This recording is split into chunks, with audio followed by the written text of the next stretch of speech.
Hey guys, welcome back to my channel. It's Jemecia Caprivi, nurse practitioner extraordinaire. And if you're new to my channel, welcome. If you're already subscribed, welcome back. Welcome back.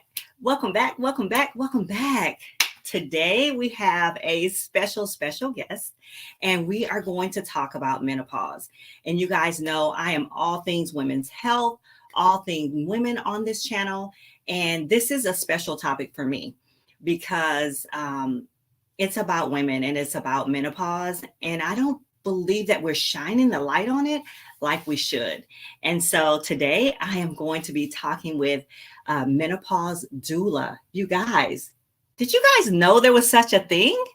Listen, I'm in the medical field and I don't think I've ever heard of a menopause doula. Now, I've heard of doulas, but I haven't heard of a menopause doula. But if there was a doula for anything, it would be menopause would be the thing to be a doula for, outside of course, being pregnant, but all things women. So I think this is amazing. And I am going to just bring her in. Her name is Jude, and she is with us today. Hey, lady, how are you? Welcome to the channel. Well, thank you. I am well. Thanks for asking. And how are you? Bright I'm amazing. I'm amazing. I'm so happy you are here. Listen, like I said, I did not know what a menopause doula was or even that it existed. And I know I heard you talk about it when we first met in New Jersey at the Women's Empowerment event. I heard you say it, but I was like, okay, I'm gonna ask her about that later because I talk about menopause. Menopause is one of those things that I hold very dear to my heart. And as a medical practitioner, I pay attention to it because I know that we don't, on a larger scale, we don't as medical professionals. And it's important because estrogen is everything for a woman. Men too, yes, it plays a role, but for women, it's like the elixir. It's like the happy elixir that goes away with menopause, right? So I just want to say hello, and I want you to introduce yourself and tell the people who you are. So the floor is yours. Well, thank you for the introduction and bringing me on about this topic. Hello, all the viewers. My name is Jude Michelle. I am a Reiki master. I'm a meditation teacher and a menopause doula. I am the owner of what I call Shayu Healing Art, where I provide services with all the things that I just said. I provide Reiki, I provide meditation, and I also support women as they go through menopause. So that makes me a menopause doula. The goal for everything that I'm doing is to raise awareness about a natural part of our lives, which is healing, different modalities of healing. And then the other aspect is menopause. Great. So I know that we talk about menopause a lot. People know about menopause, right? They know just the surface of it. There's so much that happens with menopause. But first, before we dive into that, can you just explain to us what menopause is? Sure. Well, we want to comprehend what menopause is. And before I go into the details of all of it, I'd like to give those that are listening some definitions and terminology surrounding menopause. When we talk about menopause, there's actually three aspects of it. There's perimenopausal, there's menopause, and then there's postmenopausal. So perimenopausal is really the transition leading up to menopause. Like puberty, it is a distinct length of time. So menopause itself is really what happens on the day of your last menstrual cycle. And medically speaking, a woman is in menopause after the 12 months of the day of her last cycle. So that it depends, right? The range depends on when it happens, depends on how what age you started your cycle. But on average, menopause usually happens at age 51. So let's say 51, boom, you hit 51, your cycle happened. 52, you didn't get your cycle, that was menopause. Okay. And now postmenopausal is anything that happens after menopause till the remainder of your life. So I hope that explains it all. It does. It Okay, does. good. So really what I think I heard you say was, I think I heard you say that if you have not had a period for a full 12 months, Yes. then you will be considered 12 months and a day, you will be considered in menopause. The period up to that is all perimenopause. Right. And then that one moment in time is menopause. And then everything after that is postmenopause. Yes. Yes. There Okay. we have So, it. huh? I said, there we have it. Yeah. So how does it affect women beyond the fact that they do not have they no longer have a menstrual cycle? They're no longer bleeding. Okay, we know that happens, but then what happens? How does this period affect women? Okay, so let's talk about it from the autonomy, right? Anatomy. Let's talk about what happens to the body. Most Okay. women talk about skin and temperature. They talk about hot flashes, right? All of a sudden they feel hot. Usually it begins in portions of the body like the face and the neck and the torso. So that's one aspect of menopause. The other thing that happens to the body deals with the vagina, right? It increase irritability in the vagina or absence of monthly menses. That's what we talked about. But you might have spotting, you might have irregular periods, or you might even have a heavier flow. Mhm. The other thing that happens also that a vagina might be some itching, burning, some discharge, and with itching, burning, and discharge, that means the lining of the vagina is thinning, and that might cause some painful intercourse. So that's one of the other things that happens. Okay. You might drop sensations, difficult in intercourse, stress, like some incontinence. You might have an overactive bladder, um, frequently using the restroom, and then some urgency, like I really have to go, Right right? now. Like Right right. now, right now, right now. The other thing, let's go back to the skin. The other thing that happens is that you might easily bruise. You might notice some wrinkles. You might have decrease in sensation, and you might notice that your skin starts to dry. Like all of a sudden, like your skin is a little drier than what you used to have. Mhm. The other thing is you might have some body weight that comes on, like some increase in various parts of your body. And then you might notice that you have less muscle mass. The other thing is some hair loss or thinning, Mhm. um, some joints, right? You might notice that your joints feel a little stiff, some Mhm. migraines. And this is caused by, skeletal, the joints, the bones, and you might notice that something is happening, like you might get some hip pain, some lower back pain, decrease in bone density. Mhm. There's some shifts that happen with your teeth.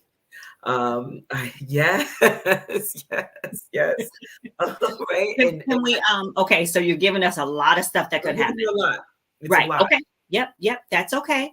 So I want to go back to some of the things. So when you say that you might experience some joint and aches and pains, Yeah, so what's happening is the fact that there's a decrease in estrogen, and the estrogen lubricates those joints. So that's why you're getting that, right?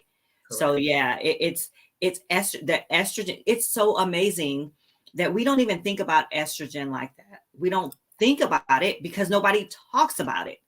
No one talks It's about like it. it's like nobody cares about estrogen, even though it's one of the main hormones in women. It is the main hormone in women. So Right. that's important. And so I love that you said that. And then muscle mass. It's very much involved in muscle mass too. Yeah. So we have to be aware of that. And so I appreciate you talking about that. And I want to mention also too, you also said that when you're going into menopause, you may have some thinning of the vagina, which will cause sex to be painful. Right. And I've had several women who have come to me and talked to me about that because they enjoyed sex. And now with them being in menopause, they're like, what the heck? It's painful to be with my husband. So that's important to understand, that it's not because you don't love your husband, and it's not because you have a infection or anything like that. You may be experiencing this because of menopause, because it makes the lining thin, right? Right. It does. It does. And so that also leads into what happens to the brain, right? You get the Okay. hot flashes, you get the mood swings, you might disturbing, your sleep might be disrupted. You might get some memory impairment. And so all of that, like if your body is going through all that, and then you want to get romantic with your partner, and then on top of it, now, it's uncomfortable when you do have intercourse. It does weigh on a woman's psyche. So we want to talk about that also when we talk about menopause. Yeah. Another thing too, um, along with the sweating, the thin vagina, your body odor changes. You're a little bit stinkier than you want to be. So there's things that you have to listen, ladies. This is real. I'm telling you, and I know from experience because Yeah, I am definitely in right. perimenopause. I'm not in full blown menopause yet. I am 53. Yeah, And I am in perimenopause. And I have noticed, and I right. know it's because of being in perimenopause, that I stink more easily than I used to. And my deodorant Right. does not hold up, Jude. My deodorant doesn't hold Exactly. up. I have to change to a different deodorant. What's going on there? Do you Right. know? Yes. Well, it's the pH in your system. The pH in your system changes.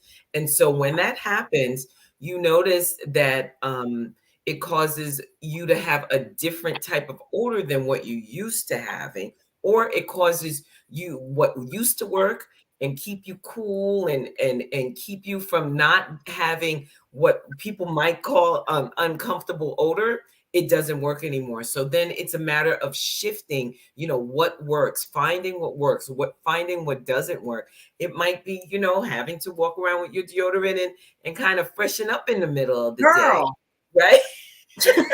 let me tell you something. I'm like, why do I have to take 2 showers a day? Why do I have to take my deodorant with me? And why are my pits sweaty? I am not a Right. sweaty person. Right. And we won't even talk, and in addition to, all the places that don't get air, right? There are other places where you're just like, wait, I'm perspiring down in my pubic area. Like, what is going on there?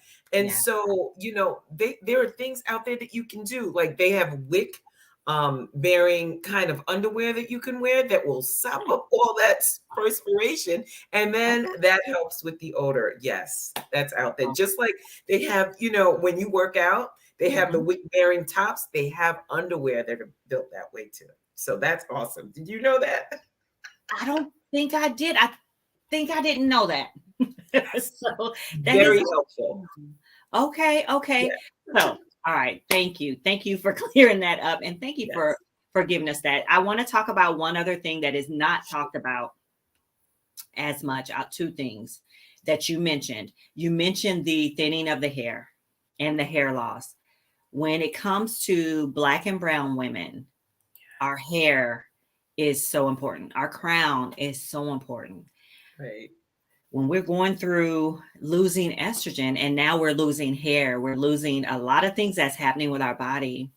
There's a chance we can go into depression. There's a chance that we can feel anxious about how we look, about our hair. And so this brings me to the next thing that is important too.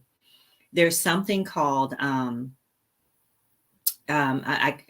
get the name of it. Sure. I did a whole video on it. I'm sorry. What did No, you I'm say? listening. I'm Yeah. listening. Um, Fomication is what it's called. And it's when you're in menopause and you feel like bugs are crawling on your skin. Oh, And that is from a lack of estrogen also. So it brings me to the question, what is a menopause doula? And how do you help someone who is going through this? And this is, there's so many degrees of it.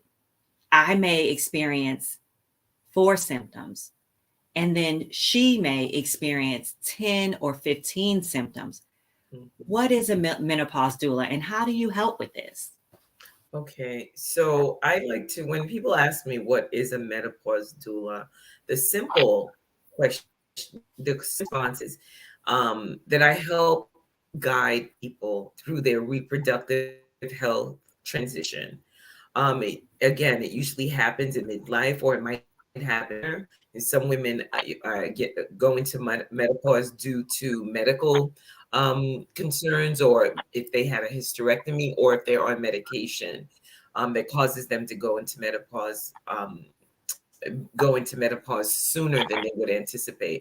So, like a birth or death doula, I help people navigate this transition between what this transition to help them optimize their long-term health. So it's a support system. It's a process of helping people experience from premenopause and menopause so that they'd understand what happens to their body.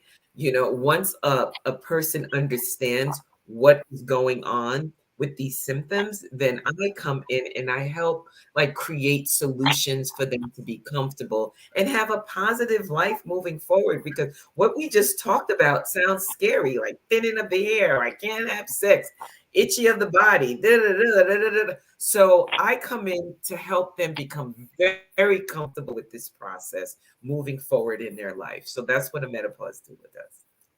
Okay, awesome. That's beautiful. And what inspired you to do this work? Oh my gosh, what inspired me? I'm just going to try to pick like the top 3 things, because a lot of things inspired me. One thing that inspired me was I was going through it. I am fully menopausal. Okay. And I am proud to What say that age did you start? What age did you? I'm Okay. going to say I started at around 51.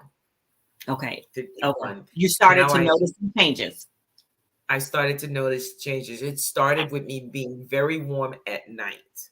Okay. I didn't know what it was. And then it went on to all the other things that we talked about.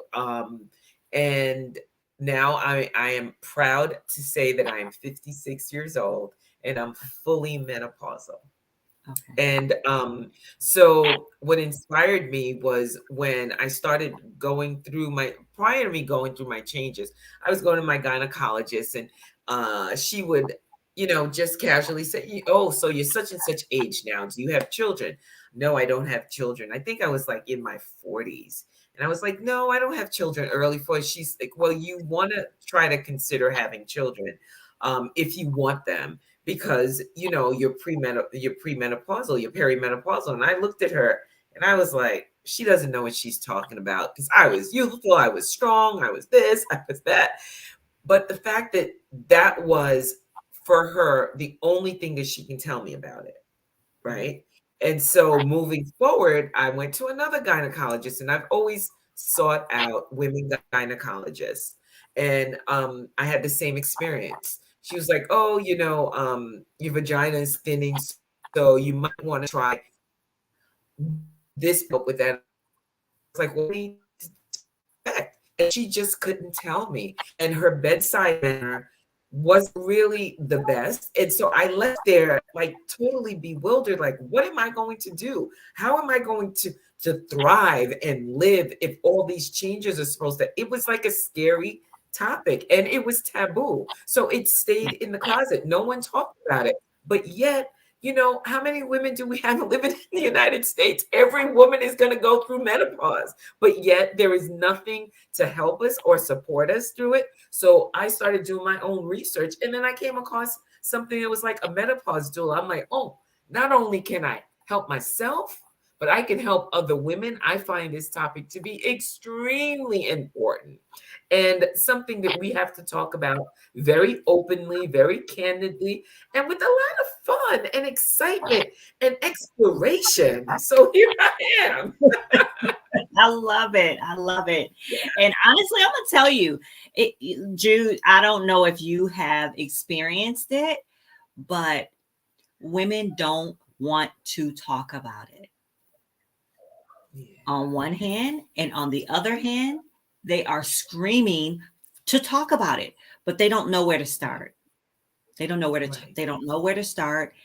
And when they try to talk to someone about it, such as myself, a medical professional may not know, not know. I don't want to say it like that.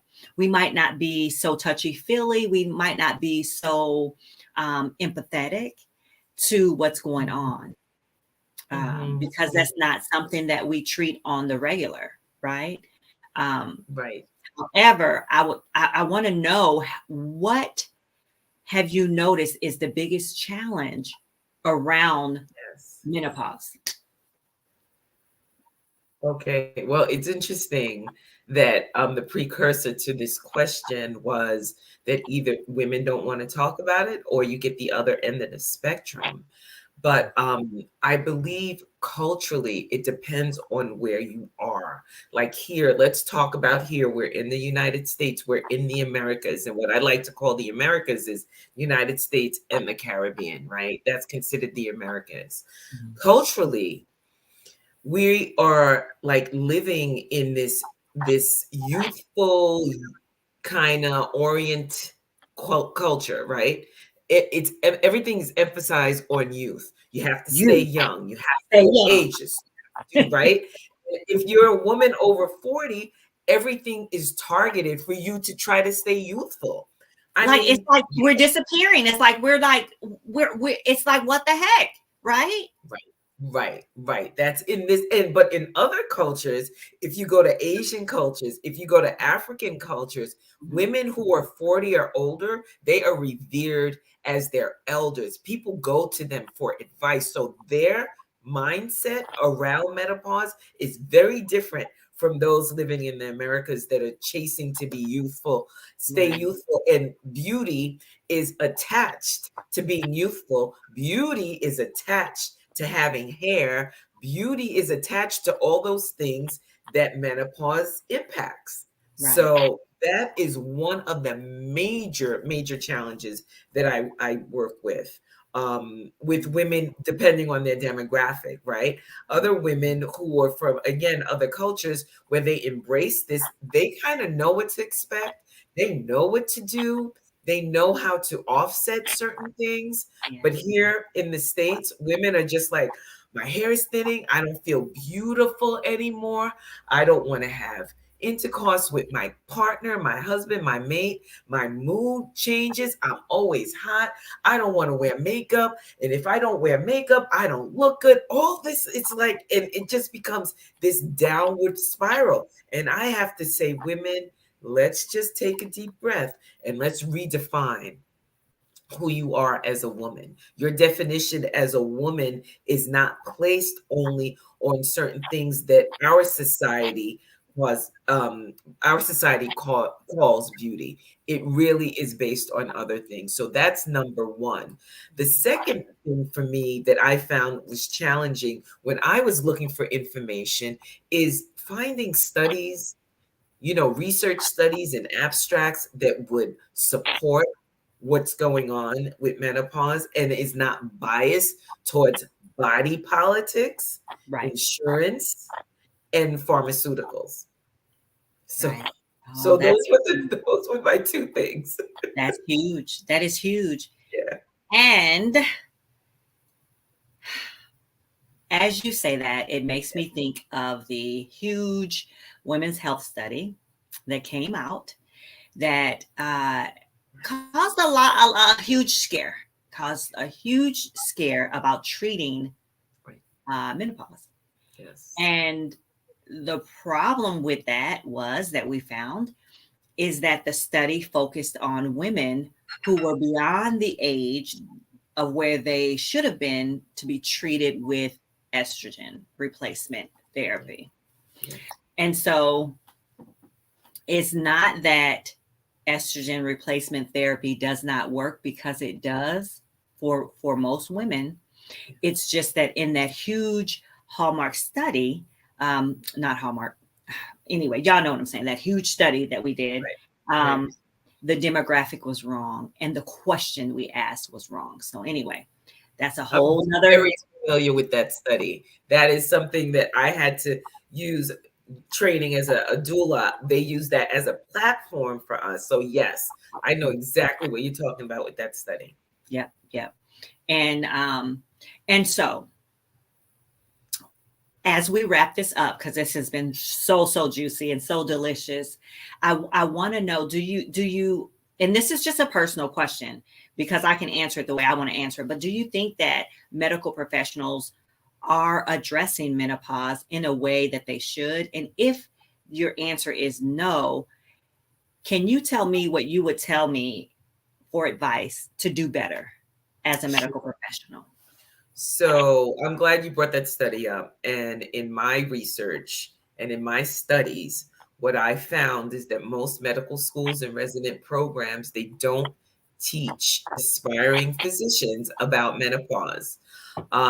There was a survey out there that was done that 20% of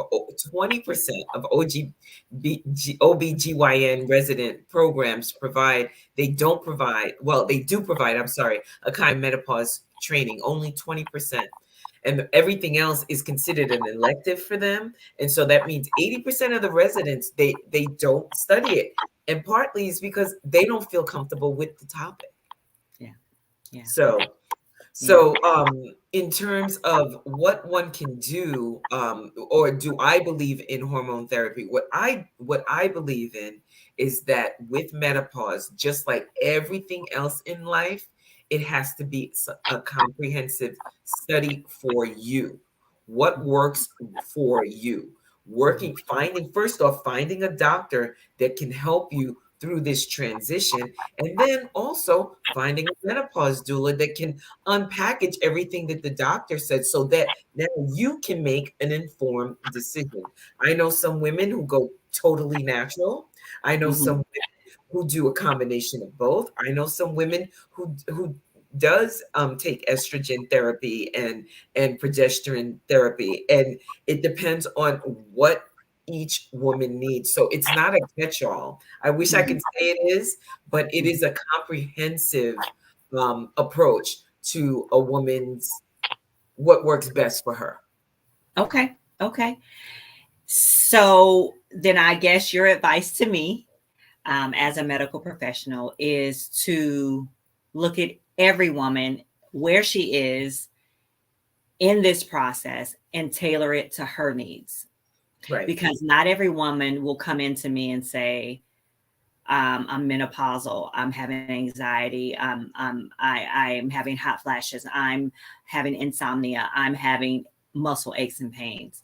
A lot of this is passed off as something else. And so we treat it as something else. We don't even think about it being menopause or even treating it right, as menopause. So I appreciate right. what you said there.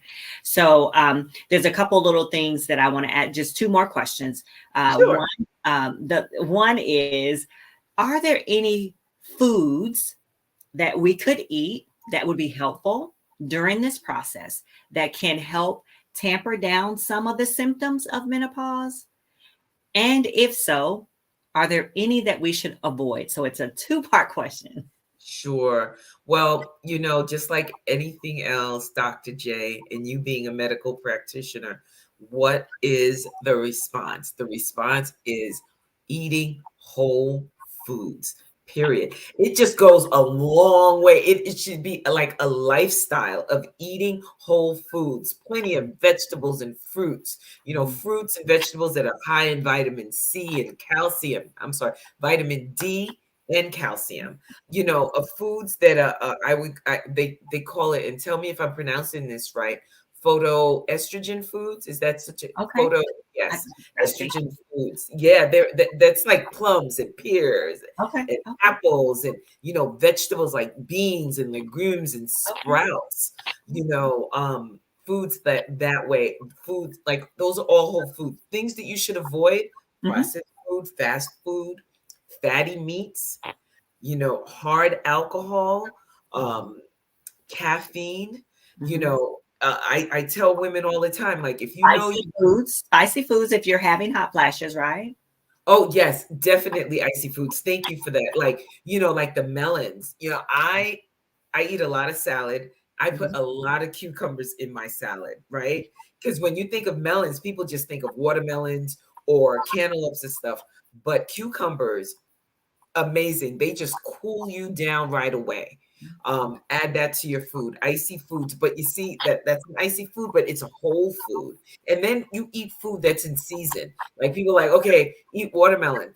It might not Mhm. be the best. You can eat watermelon, but it might not be the best thing to eat in December. Right, Right? right. It's totally out of season. Totally out of season. Right, right, right, right, Oh my right. God. I have loved this conversation. So the last thing I am going to ask you, Yes. well, it won't be the last thing. I keep saying that, but this is That's the last okay. question. And then That's I okay. want you to tell the people where they can find you. Okay. So the last question I have is give me three things, your top three things that you can say to the women watching, the women who will watch this podcast, three things that women can do to prepare themselves for menopause. Three of your top things. I know, Dr. J, you said three, but I have at least six. Okay, I'll take six. Thank you. Thank you. Thank you for allowing me to expand on that. One, get informed, find information.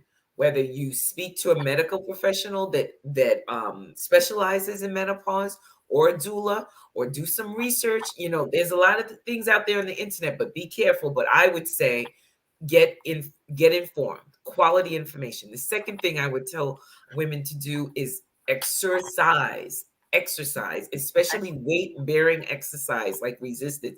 You don't have to like, be able to run a marathon, but every little bit helps to keep your muscles strong and healthy. The thing is, take walks. Like vitamin D, the sun will such help you produce your own vitamin D that you won't have to necessarily have to take a supplement, right? Vitamin D, amazing mindset. Mental health is key. Mental health is key. Eat healthy. Speak to the people that you love and tell them, like, I think this is what's going on. Don't try to go through this on your own. Speak to them and let them know this is what's happening. And of course, find medical professionals that do specialize in this. So those are my six top things. Okay. Thank you. Thank you so much for that. And I think what stood out of all of that was the first thing you said, to get informed. And it's the knowledge. Knowledge is power. And if you know and what's going on with you, Yes.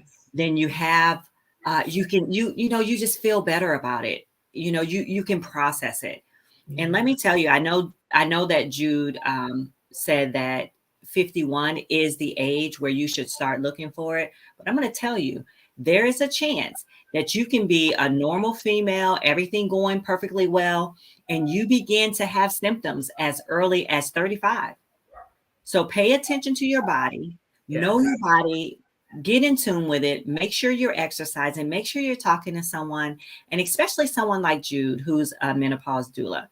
Jude, tell me where they can find you if they want to work with you, if they have questions for you, they want to jump on a call with you. Of course it costs, y'all. You can't just be getting on here with Jude and not. Okay. So tell us where we can find you. I'm going to type it in here and Okay. hopefully they can see it. Yes. Well, I am on all the platforms. I'm on Facebook. I have an Instagram page and I have a landing page. And my landing page is called Chayu, Chayu Healing Arts. And it's all one word. And that's the same. You can find Chayu Healing Arts on Facebook and on IG. And my Facebook and IG will actually bring you to my landing page, just to make it easier. And then there you can book a consultation with me. You can So, see all Jude, is the. that correct? Do you see that there? Is that correct? Yes, that is right. Chayu Healing Arts. Yes, there it is. There it I is. didn't mean to cut you off. You said on Facebook, you can book there. Yeah, yeah. You can go there. You can go to Facebook. You can go to Instagram, and I'm all there. You can see me. And I am here to support. I would love to speak to any woman who just wants to find out, like, okay, tell me more about this. Yes, we can definitely talk. Okay, awesome. So I am going to ask you what we're wrapping up, y'all. Don't worry, we're getting ready to get out of here. But what does this mean? What does Shy You Healing Arts mean? How did you come up with How this? did I come up with that? I Okay, know, I I'm know. curious. Okay. You're curious. So very quickly, Shayu is actually a nickname that I have Oh, that I was given as a small child. And Shayu to me resonates this place of safety, this place of unconditional love, this place of healing, this place of you can be who you want to be. And so when I thought of, thinking of a name, I was like, Shayu Healing Arts. Just come. I'm going to love on y'all.